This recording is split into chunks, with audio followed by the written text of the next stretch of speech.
All right, what is going on, you guys? Today we have another tutorial for you. We are knocking them out like they're spill-proof sippy cups. Trust me. So today I'm going to be going over my most recent video. Essentially what it is an AI-generated location. If you haven't seen it, I'll leave links right here. If you're too stubborn to go watch it, like I would be for the first 30 seconds, here's a little clip of it.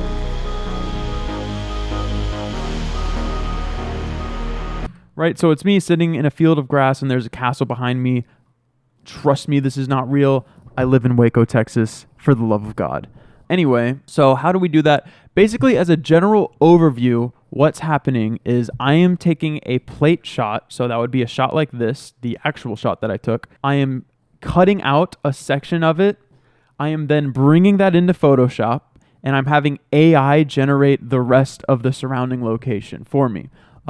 This is fun because I can kind of tell it what I want to generate. I can kind of get creative with it. Sometimes it works really good. Sometimes it comes out absolutely awful. You kind of have to work with it, get a little creative, and have some fun. But that's essentially what we're doing. So now I'm going to take you step-by-step process of how I exactly did that. Right. So right here, I have my sort of base template footage. So a couple things to keep in mind, right? You want to be aware of the section that you're taking out. So, and what I mean by that is when I come in and I'm sitting on this grass right here, I know that my head is underneath this sort of line of grass. The reason that is because if I were taking out also this road and I was taking out the fence and the house, now AI has to kind of understand that like there's a road, there's a fence, there's a house, and it kind of has to work around it when we generate our location. And it just makes it a lot harder on the AI. I want to make it as easy on the AI as I possibly can. And so essentially what I did is I made sure that my head was underneath this grass. So now all I have to do is take out this section of grass, and that's kind of it. So first things first, we have our footage right here. All we need to do is take a screenshot of it. There's a really simple way to do that in Premiere. It's this button right here. You just click it, name it. One thing to keep a note, make sure you know the file location, because for whatever reason, I have an awful time of like knowing where all my files end up. Just be aware of that. It shows it right here where it says path. Okay, so now what you're gonna do is we're gonna open up Photoshop. Another thing to note, you have to be using the most recent version of Photoshop. There is a different Photoshop. It's called Photoshop Beta. If I'm not mistaken, I think this is the only version that has the generative AI, the generative fill. I tried using it on my older Photoshop and it didn't work, so I had to get this one. I think it's free if you just have like the bundle or whatever. I don't really know. But anyway, you have to be using Photoshop Beta. So we have our picture in here. Like I said, we want to make that selection of me just surrounding the grass. So we go, this is a little selection tool right here with the rectangle. I just make this selection right here. It's just me in the grass.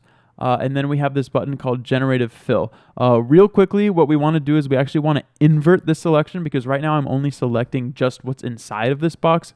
I actually want AI to fill out everything else, what's on the outside of the box. So there's this little button right here. It says invert selection. We want to click that. And then now we can generate a fill. And then it gives us a text box right here. And we can type in whatever we want. Say I wanted to have us in a field with trees. Then we click generate. And so here we go. It gives us an example of that. It's going to give us 3 options that we can kind of choose from right here.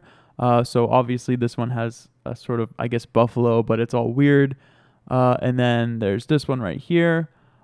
These are okay. Again, they're not like crazy perfect, but they're also not like that bad either. You kind of can mess with it. You can keep generating different prompts as long as you want. I think there is sort of a limit, but you can just always just duplicate it and do the same thing over. So there's really not like a limit. Like I said, you kind of want to have fun with it until you find a really nice one that you like. Just keep messing with it. You will come across one that you really do enjoy.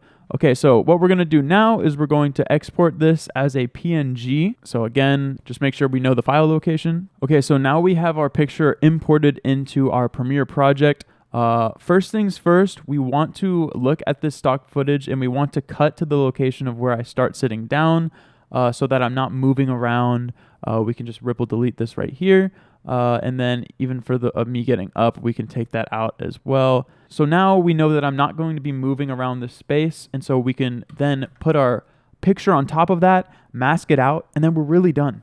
So essentially what we do is we take our picture, we drag it on top right here, we click on it. In order to create a mask, very simple, we just click on the picture, we click on a shape right here, it already has our rectangle for us right here, and then last thing, we have to click this inverted box because, right, we want the entire space around us to be masked out, not just the box in the middle. Then you're honestly done. The rest is just like color correcting and tweaking, right? So you can go to color. Let's add a little Rec 709 on this. We'll do the same with this. So let's just bring the exposure down, boost the saturation, turn down the whites, mess with the shadows. Okay, I just tweaked the color a little bit. Honestly, it looks fairly good to me right here.